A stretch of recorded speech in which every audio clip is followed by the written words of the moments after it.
Thank you for tuning in to Entertain the Geeky, your source for nerd news. Guys, what's going on? Entertain the Geeky here, bringing you the latest in nerd news. What up, Chris? What's happening, Roger? Man, okay, so let's hit the big news right out of the gate. Logan. Yes. And more Logan. Yeah. And, you know, that there was a Deadpool trailer that Well, hit. I was actually going to get to that. We'll talk about Logan a little bit.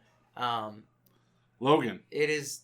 Logan. This is the end-all, be-all for the X-Men franchise. Like, I don't want to say that it's the end-all, be-all, but it's definitely... This is the mark. No, this is the mark. Yeah, like we have, as Star Trek fans that I am, we have the Wrath of Khan. And every movie gets rated and compared to Wrath of Khan. This will be that X-Men movie. Oh, yeah. This will be the movie that every X-Men movie afterwards is going to be compared to. And guys, the bar is set high. We're not going to do spoilers or anything like that. No, we're just going to say it's very good. Amazing film. I mean, it's better than Cats. Oh, yeah. Oh, yeah. No, it's there's actually a story here. No, it's a good... And knowing that this could be the last performance from Hugh Jackman and Patrick Stewart, it was touching to see them go out the way they did. I mean, throughout watching the movie, I felt that I was seeing the quote unquote end of an era, and you kind of were. Like, I know we're going to get Xavier. He's already been recast. You know, years ago too. Yeah, and we're going to get a different Logan. Wolverine's not leaving the cinematic universe. He can't. But it was nice. It was a very, very well send off to this. What I'm really excited for, though, and I might have to go back and see it again, is apparently we could be getting a black and white version of Logan. That would be fun. And I would love to watch this film in black and white. I think it would be pretty powerful. I mean, it was very dark and gritty. This is the bar for future X-Men movies. Yeah, it's the Wrath of Khan. Yeah, phenomenal flick. And, I mean, the critics can't even hate this one. No, I mean, we'll see. They've not so far. Not so far. But, you know, I find with critics now, if you slap that Marvel logo anywhere near it, they're not going to hate this movie. They can't. Oh, the X-Men movies get crappy ratings, though. Not the first 3. I'm talking about the X-Men movies now. Well, yeah, because they suck now. I mean, whatever. I mean, let's be honest. Holy cow, Andy Yang, what are you doing here? Well, I came here to tell you that Apocalypse was awful. You know, actually, I was about to say, I watched that this morning, and here's my official review of Apocalypse. After watching the movie, I went, well, I'll never get that time back. But Logan was good. Okay, and holy cow, we get this sweet Deadpool footage. Well, not really footage, because you know they're not using that in the movie. No, it's a little short that they did. No, they're not. Shut up, Andy Yang. You come in here with your Asian persuasion, and you just piss all over my Cheerios. I'm sorry, I walked in here and I agreed with you, Roger. No, it was pretty hysterical. Seeing Ryan Reynolds bare ass pressed against the phone booth, and then he's like, "Why is there a phone booth here?" Like the best part was, I watched that. And I laughed, and then I sent it to Courtney. Yeah. And, like, I'm in the bathroom taking care of man stuff, a.k.a. pooping. Yeah. And I just hear her giggling, like a cackling little witch, as she's watching this thing. And I come in at the end where he's laying on the dead body eating the ice cream. Yes. And she's just glowing. Like, she loves the Deadpool movies. And, which leads me to a complaint I have. Baby, I love you. But when I was watching Apocalypse, she came in halfway through the movie. Yeah. And she was trying to figure out where this fit in the cinematic X-Men universe. And it doesn't. At all. Which leads me to, I think I know how to save the X-Men film franchise. Reboot. No. Forget the reboot. Like, forget the reboot. Forget all of it. Instead of making sequel after sequel, just do episodic movies. Okay. Just do, like, here's Executioner Song. In the next movie, we will do the Phoenix Saga. And then we're going to do the Night of the Sentinels. Oh, and here's the Dark Phoenix Saga. Just do movies based on storylines and don't give a crap about a cinematic universe. Just make the X-Men stories and let the fans watch it. I mean, when you have a cinematic universe for everything else, it's really, really hard to say, hey, no X-Men cinematic universe, but you do get a bunch of cool movies. I'm okay with all this because in the end, it's still a cinematic universe. I mean, theirs is a jumbled mess anyway, But- and that's basically what they've done. yeah. So just do it. Make good X-Men stories. Get away, like we said last time. Get away from the Xavier versus Magneto. Tell those different tales, and don't worry about making them a cohesive story timeline. Just tell the tales Because you can't do it, Fox. You know what? They can't do it. They can't do it, but here's the thing. If they told stories that were more true to the comics, I would say that Fox has the potential to make a better movie, a better comic book movie than Marvel does. X-Men's really deep. And the reason I say that is Marvel has yet to actually give us a comic book movie. They've given us movies with comic book characters in them, Nope. but they have not adapted their Nope. stories. No. Name one. No. Name one. Every Marvel movie is a comic book movie. Really?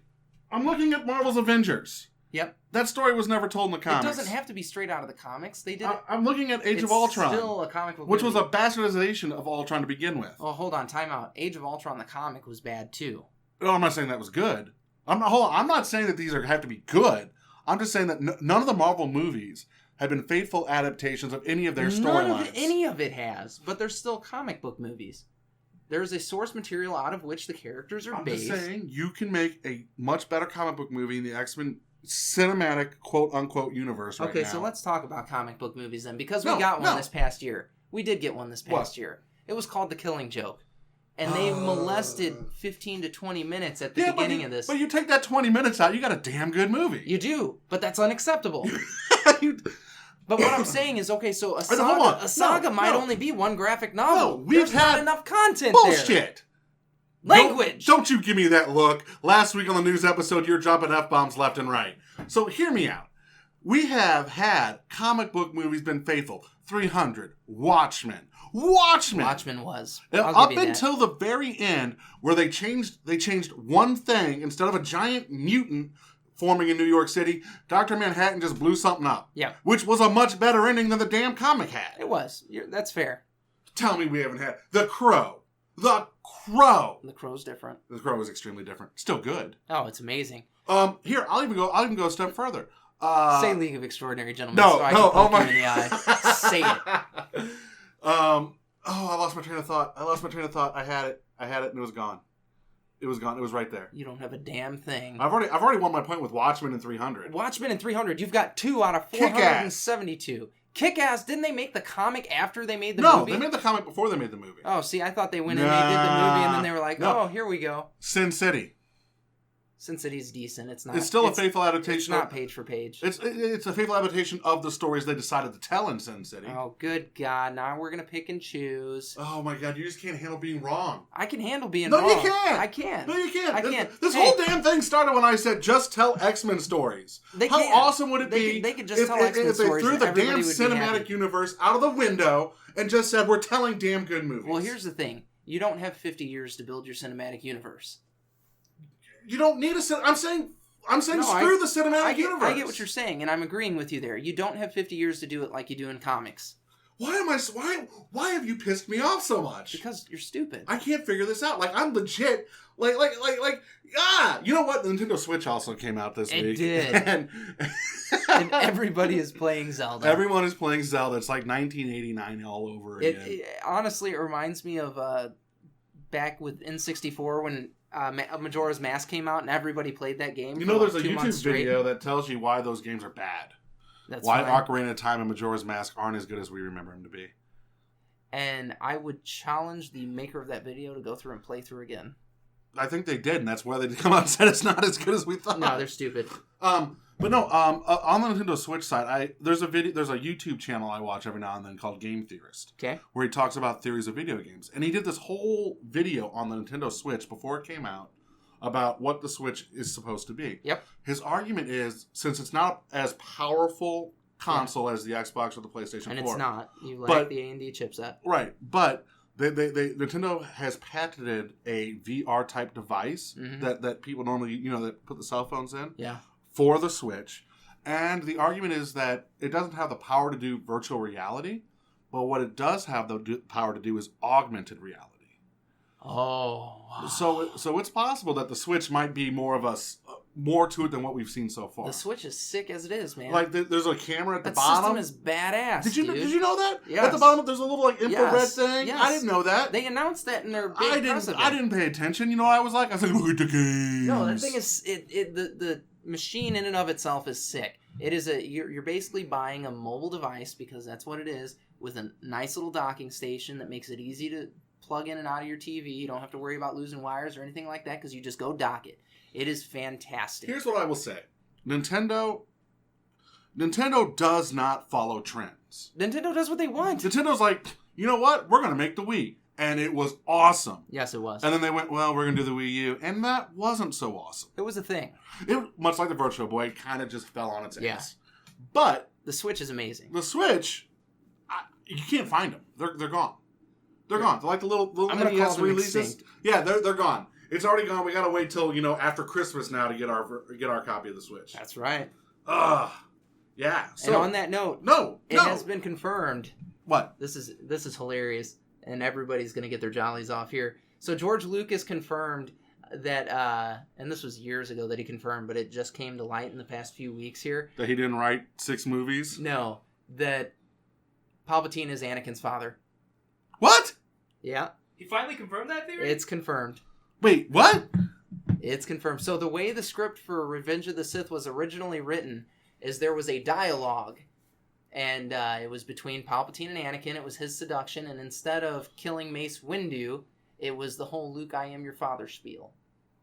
He's like, You know what? and No. this is how George Lucas described it. He's like, there are ripples in Star Wars, and this is one of those ripples leading into the Leading original into trilogy. what? Original trilogy where you have father and son, Luke. So technically, Grandpa Palpatine, that's what Luke should be saying. Grandpa Palpatine, Papa Palpatine. Oh my god. George Lucas, shut up. You don't own the rights anymore. Oh Quit man, screwing Star Wars that's up. the original script to Oh Revenge my of the God. Sith. I'm so glad that didn't happen. Because you know how angry I would have been? I'm angry now that he even came out. Go away, George Lucas. Stop pissing on my childhood. I'm sorry. This is stupid. That is the dumbest thing I've ever heard. It's confirmed. Because Have you not read What? Darth Plagueis the Wise? no, here's the thing. I don't care about the books. It's true. It's not a story the Jedi would tell you. Right, exactly. I watch the 7, now 8 films and go, that's all I need in my life for Star Wars. Everything else is just nice fluff.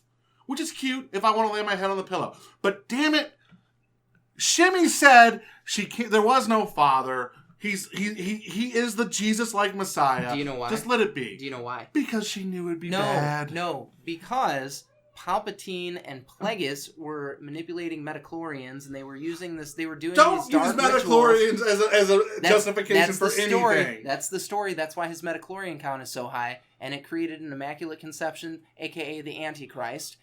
Oh my Because God, that's no. who Darth Vader ended up being. No, You're no. welcome. Darth Vader brought balance to the No, Force. he didn't bring balance to the Force. He was supposed to. He No, was supposed to not he destroy did. it. He did Not bring balance to the destroy it. Force. Look, at the end of Revenge of the Sith, there were 2 Siths and 2 Jedis. Roger, don't That's do it. balance. I have the high ground. That's balance, right there. Before the Jedi were way more powerful than the Sith. That's unbalanced.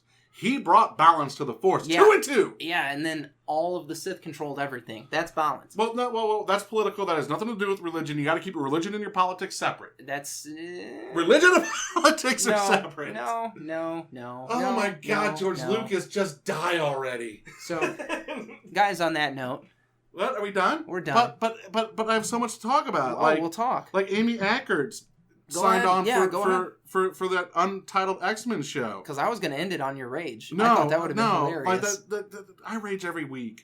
Batman the Animated Series Go is get getting yourself its a chair. own card game based on the episode Almost Got Him. Where remember that episode where the villains are sitting around talking about how Yes. they almost killed Batman? You're getting that. That's hilarious. Oh my God. Deadpool we talked about. Donnie Darko is getting a return to theaters in the 4K restoration. Now, I don't know if you care, but I love me some Donnie Darko. Donnie Darko was a fun flick. Also, here's what we're going to end the show on. Ladies and gentlemen, geeks, nerds, perds, posers, gamers, everyone alike can agree that this one movie, might be the greatest movie ever made. And it is returning to theaters this summer in 3D. And that movie is Terminator 2 Judgment Day. Fun. In 3D. Here's the thing about Terminator 2 Judgment Day. I watched it like this week. The CGI holds up so well. Oh yeah. Like, Oh yeah. like it is. The movie's 20-something years old, and it's got better CGI than the crap they're putting out now. What was the first movie that they did CGI in? Where the Star water... Trek 2 Wrath of Khan. No. That was the first movie with the CGI sequence. Uh, The Abyss. The Abyss. The The Abyss. Abyss. Thank you. Where the water comes through the boat. Yeah. That CGI was actually damn good. Yeah. Yeah. Like, especially given the time, they were like, "Hey, this is new. Look at what we can do." Hold on. Water creeping around. Hold on. Real quickly. There's a new Alien Covenant trailer out. Yeah. It's Red Band. Yeah. Shows the alien skinning an engineer. But I have an issue. Marvel, this is your fault entirely. Not every movie needs a damn post-credit scene. I just saw here, Kong, Skull Island, post-credit scene teases epic monster showdown. Which is obviously Kong versus Godzilla. Okay, I'm going to challenge you to shut your mouth. No, and not here's every movie why. needs it. Here's why. Marvel, that's not their fault. What movie did it first? Transformers, 2007. Okay, fuck you, Michael Bay. And there were a few movies before that, but Transformers is the one that that I know without a shadow of a doubt definitely did it. 2007? 2007. I think Iron Man's 2008. Is it? Yep. Are you Iron 100% Man sure? and the Incredible Hulk came out the same I'm summer. looking it up. You can Google it all you want. I'll look it up. We'll argue this later. But my point is this: movies don't need post credit scenes. I get that Marvel does it and X-Men does it in the comic movies and why they do it. Whatever. All over that. Oh yeah, fuck, the X-Men movies have been doing it since 2000.